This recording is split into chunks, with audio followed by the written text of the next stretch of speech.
Hey guys, आज की इस वीडियो में हम कंपैरिजन करने वाले हैं दो पेमेंट्स बैंक के, जो कि सबसे पहले तो आपको एयरटेल पेमेंट बैंक देखने को मिल जाता है, जिस पर अगर आप अकाउंट ओपन करने की सोच रहे हैं। एंड इसके साथ साथ नेक्स्ट जो आपको देखने को मिलता है वो पोस्ट पेमेंट बैंक देखने को मिल जाता है। तो दोनों ही पेमेंट्स बैंक काफ़ी ज़्यादा सिमिलर से आपको देखने को मिल जाते हैं। और दोनों ही पेमेंट्स बैंक में कौन सा पेमेंट बैंक आपके लिए बेस्ट होगा, जो कि आज की इस वीडियो में आपके सभी डाउट्स क्लियर होंगे और ये भी जानने को आपको मिलेगा कि कौन सा पेमेंट बैंक आपको बेस्ट देखने को मिल जाता है। वीडियो बहुत ज्यादा आपके लिए हेल्पफुल होगी, इस वीडियो को लाइक कर चैनल को जरूर सब्सक्राइब कर देना। So without wasting any more time, let's get started. सबसे पहले तो हम बात करते हैं, अगर आप दोनों ही पेमेंट्स बैंक में किसी में भी अकाउंट ओपन करने की सोच रहे हैं तो एलिजिबिलिटी क्राइटेरिया क्या आपको देखने को मिल जाता है। तो एलिजिबिलिटी के तौर पर आपके पास आधार कार्ड होना चाहिए एंड इसके साथ साथ पैन कार्ड होना चाहिए और आधार से लिंक आपके पास में फोन नंबर होना चाहिए। आपकी एज 18+ होनी चाहिए। एलिजिबिलिटी के तौर पर कुछ इतने क्राइटेरिया आपको देखने को मिल जाता है, तो ये सब चीजें तो आपके पास होंगी। एंड इसके साथ साथ गाइस हम बात करते हैं कि ओपनिंग चार्जेस भी आपको दोनों ही बैंक पर देखने को मिलते हैं या फिर देखने को नहीं मिलते।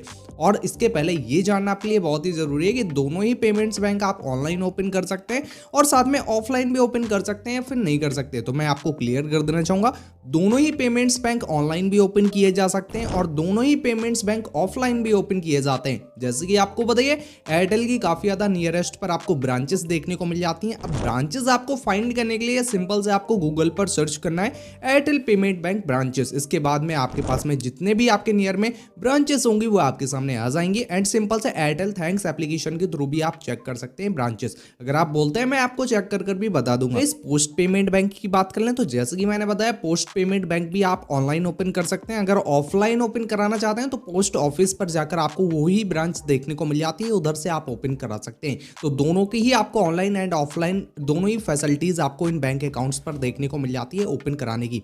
अब गाइस बात करते हैं कि चार्ज क्या आपको देखने को मिलता है। अब चार्ज की बात आती है तो एयरटेल पेमेंट बैंक अगर आप ऑनलाइन ओपन कर दें तो इधर पर आपको फ्री ऑफ कॉस्ट ये ऑनलाइन ओपन हो जाएगा। एंड इसके साथ साथ अगर आप offline Airtel payment bank open कराते हैं तो इधर पर आपको 100 रुपीज का चार्ज देना पड़ेगा एजेंट को, बिकॉज उनका भी चार्ज लगता है, इसलिए उनको आपको ओपनिंग चार्ज देना पड़ेगा अगर आप ऑफलाइन ओपन कराते हैं। गाइस इसके साथ साथ बात कर लेते हैं पोस्ट पेमेंट बैंक की। पोस्ट पेमेंट बैंक की ऑफिशियली साइट पर मेंशन है कि पोस्ट पेमेंट बैंक को अगर आप ऑनलाइन ओपन करते हैं या फिर ऑफलाइन ओपन करते हैं तो 149+ GST आपको एक्स्ट्रा अमाउंट पे करना पड़ेगा सब्सक्रिप्शन या फिर ओपनिंग चार्ज के तौर पर। तो इधर पर आपको चार्ज देखने को मिल जाता है अगर आप ऑनलाइन भी ओपन करते हैं। इसमें प्लस हो जाता है एयरटेल पेमेंट बैंक, बिकॉज इस पर आपको चार्जेस ऑनलाइन पर ओपन करने के देखने को मिलते नहीं है। जैसे ही आप अपना अकाउंट ओपन कर लेते हैं एंड इसके बाद आपको कुछ सब्सक्रिप्शन चार्जेस भी आपको इन बैंक अकाउंट्स पर देखने को मिल जाते हैं। अगर आप एयरटेल पेमेंट बैंक को रखते हैं और 1 ईयर के बाद आपके अकाउंट से 100 rupees plus GST account subscription charge के तौर पर काट लिया जाएगा।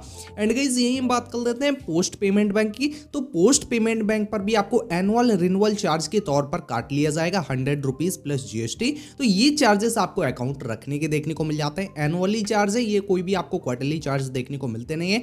1 ईयर में आपसे एक बार काटे जाएंगे इतने रुपए 100 रुपीज प्लस GST दोनों ही अकाउंट से, एनुअल रिन्यूअल चार्ज के तौर पर और अकाउंट सब्सक्रिप्शन चार्ज के तौर पर। इस हम बात करते हैं कि दोनों ही अकाउंट की आपको कैश डिपॉजिट लिमिट क्या देखने को मिल जाती है। तो काफी वीडियोस में मैं आपको क्लियर कर चुका हूं कि जितने भी आपको पेमेंट्स बैंक देखने को मिलते हैं सभी पर आपको 2 लाख तक की मैक्सिमम डिपॉजिट लिमिट देखने को मिल जाती है। इसके आगे अगर आप डिपॉजिट करते हैं तो अकाउंट पर डिपॉजिट होगा नहीं, अगर हो जाता है तो आपका अकाउंट फ्रीज कर दिया जाएगा। एंड इसके साथ साथ अकाउंट लिमिट तो आपको पता लग गई। अब जितना भी आप अपने अकाउंट पर अमाउंट रखते हैं तो उस पर आपको इंटरेस्ट रेट कितना देखने को मिलेगा दोनों ही बैंक अकाउंट पर। हम बात करते हैं एयरटेल पेमेंट बैंक की। अगर आपके अकाउंट पर अप टू 1 लाख है अमाउंट तो इस पर आपको 2% का इंटरेस्ट रेट देखने को मिलेगा। बट अगर आपके अकाउंट पर अप टू 2 लाख है, मतलब 1 लाख से ज्यादा और 2 लाख तक का अमाउंट है आपके बैंक अकाउंट पर, तो इधर पर आपको 7% का इंटरेस्ट रेट देखने को मिलेगा। जो कि एयरटेल पेमेंट बैंक का एक प्लस पॉइंट यही देखने को मिल जाता है कि आपको 2 लाख का अगर आप अमाउंट रखते हैं या फिर 1 लाख से ज्यादा का अमाउंट रखते हैं तो इधर पर आपको FD वाला इंटरेस्ट रेट देखने को मिलेगा, जो कि बहुत ही अच्छी बात है। यही गाइस हम बात करते हैं पोस्ट पेमेंट बैंक की। तो पोस्ट पेमेंट बैंक पर आपको अप टू 1 लाख में 2% का इंटरेस्ट रेट देखने को मिलेगा। बट अबव 1 लाख और अप टू 2 लाख के अप्रॉक्स अगर रखते हैं अपने अकाउंट पर तो इधर पर आपको 2.25% का इंटरेस्ट रेट देखने को मिलेगा। तो इस पर आपको इंटरेस्ट रेट ज्यादा देखने को मिलता नहीं है। अगर हम एयरटेल पेमेंट बैंक से कंपेयर करते हैं तो एयरटेल पेमेंट बैंक आपको इंटरेस्ट रेट के मामले में बेस्ट देखने को मिल जाता है। एंड इसके साथ साथ पोस्ट पेमेंट बैंक जब भी भी आप ओपन करते हैं तो इस पोस्ट पेमेंट बैंक पर आपको इनिशियली फंडिंग करनी पड़ेगी जो कि 200 रुपीज़ की करनी पड़ेगी। बट एयरटेल पेमेंट बैंक को ओपन करते समय किसी भी टाइप की आपको इनिशियली फंडिंग नहीं करनी पड़ेगी। तो पोस्ट पेमेंट बैंक पर आपको ओपन करने से 200 रुपए डालने पड़ेंगे एंड फिर उसको निकाल सकते हैं, कोई भी दिक्कत नहीं है। एंड इसके साथ साथ गाइज हम बात करते हैं कि दोनों ही बैंक अकाउंट्स पर आपको वर्चुअल कार्ड देखने को मिलते हैं, फिर देखने को नहीं मिलते। तो आपको एयरटेल पेमेंट बैंक पर भी वर्चुअल कार्ड देखने को मिल जाता है और साथ में पोस्ट पेमेंट बैंक पर भी आपको वर्चुअल कार्ड देखने को मिल जाता है। अब वर्चुअल कार्ड के चार्जेस की बात कर लें कि दोनों ही अकाउंट्स पर आपको कितना वर्चुअल कार्ड का चार्ज देखने को मिल जाता है। तो दोनों ही अकाउंट्स पर आपको वर्चुअल कार्ड का चार्ज देखने को मिल जाता है। जैसे कि आपको पता है काफी कम ऐसे बैंक हैं जो आपको वर्चुअल कार्ड का चार्ज लेते हैं, बट एयरटेल पेमेंट बैंक और साथ में पोस्ट पेमेंट बैंक दोनों पर ही आपको वर्चुअल कार्ड का चार्ज देखने को मिलेगा। एयरटेल पेमेंट बैंक की बात कर लें तो 25 रुपीज प्लस जीएसटी आपको पर एनुअल चार्ज देना पड़ेगा। And guys post payment bank की बात कर लें तो इस पर भी आपको 25 रुपीज प्लस जीएसटी आपको वर्चुअल कार्ड के तौर पर देने पड़ेंगे। एंड इसके साथ साथ फिजिकल कार्ड की बात कर लें तो गाइस एयरटेल पेमेंट बैंक पर आपको फिजिकल कार्ड देखने को मिल जाता है। गाइस हम पोस्ट पेमेंट बैंक की बात कर लें तो इस पर आपको किसी भी टाइप का डेबिट कार्ड देखने को नहीं मिलता फिजिकली, इस पर आपको ओनली वर्चुअल कार्ड ही देखने को मिलता है। सो गाइस ये कुछ आपको बेनिफिट देखने को मिल जाता है एयरटेल पेमेंट बैंक पर, बिकॉज उस पर आपको फिजिकल डेबिट कार्ड भी देखने को मिल जाता है आपके कैश विड्रॉल करने के लिए। गाइस हम बात करते हैं कि दोनों ही बैंक्स पर आप यूपीआई एप्लीकेशंस का यूज कर पाएंगे या फिर नहीं यूज कर पाएंगे एंड इसका क्या चार्जेस आपको देखने को मिल जाता है। तो यूपीआई एप्लीकेशंस का यूज करने का कोई भी चार्जेस आपको देखने को मिलता नहीं है। आप गूगल पे, फोन पे, पेटीएम आराम से आप दोनों ही बैंक अकाउंट्स पर यूज कर पाएंगे अपने वर्चुअल कार्ड की सहायता से, जो कि आपको दोनों ही फ्री ऑफ कॉस्ट ये सर्विस देखने को मिल जाती है। अब गाइस बात आती है एसएमएस चार्जेस। अगर आप इन बैंक्स पर अपना अकाउंट ओपन किए हैं तो हर क्वार्टर आपके अकाउंट से जब भी पेमेंट काटा जाता है एसएमएस कार्ड चार्ज के तौर पर, तो आपको कहीं ना कहीं परेशान करता है भाई किस चीज का ये अमाउंट हमारा कट गया है। तो मैं आपको बताना चाहूंगा कि दोनों ही बैंक अकाउंट्स पर आपको एसएमएस चार्जेस भी देखने को मिल जाते हैं। अब एयरटेल पेमेंट बैंक पर जो आपको एसएमएस चार्ज देखने को मिलता है वो फर्स्ट जब भी आप अपना अकाउंट ओपन करेंगे उसके फर्स्ट 10 एसएमएस आपको फ्री ऑफ कॉस्ट देखने को मिलेंगे। बट जैसे ही 10 एसएमएस कंप्लीट हो जाते हैं इसके बाद आपको 0.3 रुपीज पर एसएमएस की कॉस्ट देखने को मिलेगी। मतलब जितने भी टाइप्स के एसएमएस आते हैं, लाइक आप फोन पे, गूगल पे यूज करते हैं तो आपके अकाउंट से डेबिट क्रेडिट के मैसेजेस आते हैं, तो इसके भी आपको पर एसएमएस कॉस्ट जो देखने को मिलेगी वो 0.3 रुपीज के आसपास देखने को मिलेगी। तो ये कॉस्ट आपको एयरटेल पेमेंट बैंक पर देखने को मिल जाती है। अब गाइस यही हम बात करते हैं पोस्ट पेमेंट बैंक पर। तो पोस्ट पेमेंट बैंक पर आपको पर क्वार्टर 10 रुपीज देने पड़ेंगे एसएमएस चार्ज के तौर पर, जो कि मेरे हिसाब से एयरटेल पेमेंट बैंक से अगर हम कंपेयर करते हैं तो काफी ज्यादा कम देखने को मिल जाता है पोस्ट पेमेंट बैंक पर। जैसे कि आपको बताइए आज का टाइम है यूपीआई एप्लीकेशन यूज करने का और ज्यादातर आप कैश को ट्रांसफर या फिर रिसीव करते रहते हैं, तो इसके मैसेजेस डेली के अंदर काफ़ी ज़्यादा इकट्ठे हो जाते हैं और काफ़ी ज़्यादा आने लगते हैं। तो अगर हम पर कॉस्ट के हिसाब से देखें एयरटेल पेमेंट बैंक पर तो 0.3 रुपीज़ के आसपास इसकी पर एसएमएस कॉस्ट देखने को मिलेगी। तो अगर हम पोस्ट पेमेंट बैंक से कंपेयर करते हैं तो ज़्यादा देखने को मिल जाती है। तो एसएमएस चार्ज आपको एयरटेल पेमेंट बैंक पर थोड़ा सा ज़्यादा देखने को मिलेगा as a compare post payment bank से। एंड गाइस अब बात आती है कि कैश डिपॉजिट के दोनों ही अकाउंट्स पर कुछ चार्जेस देखने को मिलते हैं एंड या फिर देखने को नहीं मिलते।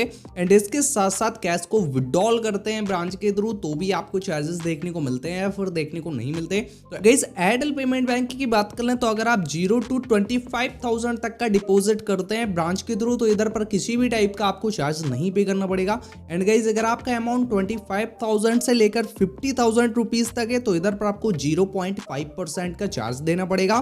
बट अगर आपका अमाउंट 50,000 से भी ऊपर है तो इधर पर आपको 0.75% का इधर पर एक्स्ट्रा चार्ज पे करना पड़ेगा ब्रांच पर।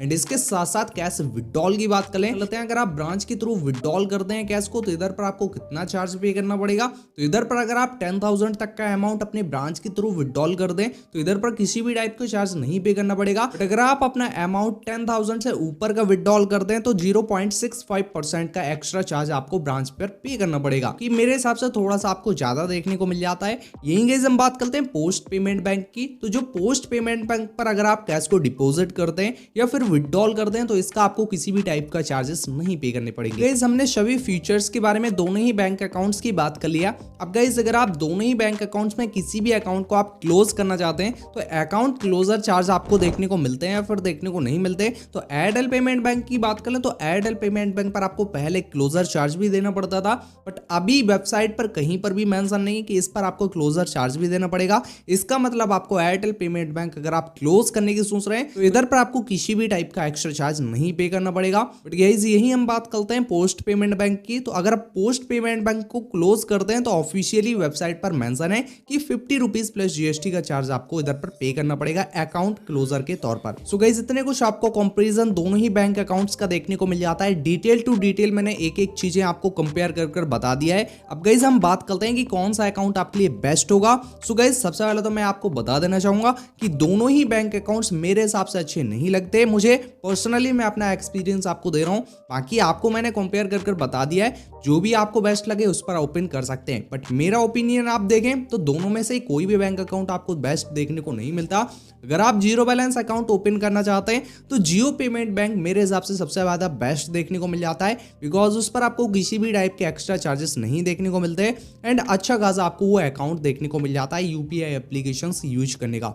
एंड इसके साथ साथ जियो पेमेंट बैंक पर भी ओपन नहीं करना चाहते तो आपको कोटक 811 आपको काफी ज्यादा बेस्ट अकाउंट देखने को मिल जाता है। तो ये दो अकाउंट्स रेकमेंड करूंगा मैं जीरो बैलेंस के तौर पर, काफी ज्यादा बेस्ट अकाउंट देखने को मिलते हैं। अब गाइस अगर आप जियो पेमेंट बैंक के बारे में जानना चाहते हैं या फिर अपना कोटक का अपना 811 वाला अकाउंट ओपन करना चाहते हैं तो दोनों ही वीडियोस के लिंक मैंने अपने डिस्क्रिप्शन बॉक्स में डाल रखे हैं, तो उस पर जाकर आप देख सकते हैं कि कौन सा अकाउंट आपको बेस्ट देखने को मिल जाता है। सो गाइस आज के इस वीडियो में कुछ इतनी इन्फॉर्मेशन आपके साथ में शेयर करनी थी। वीडियो पसंद आए तो वीडियो को लाइक कर चैनल को जरूर सब्सक्राइब करना। Thanks for watching guys.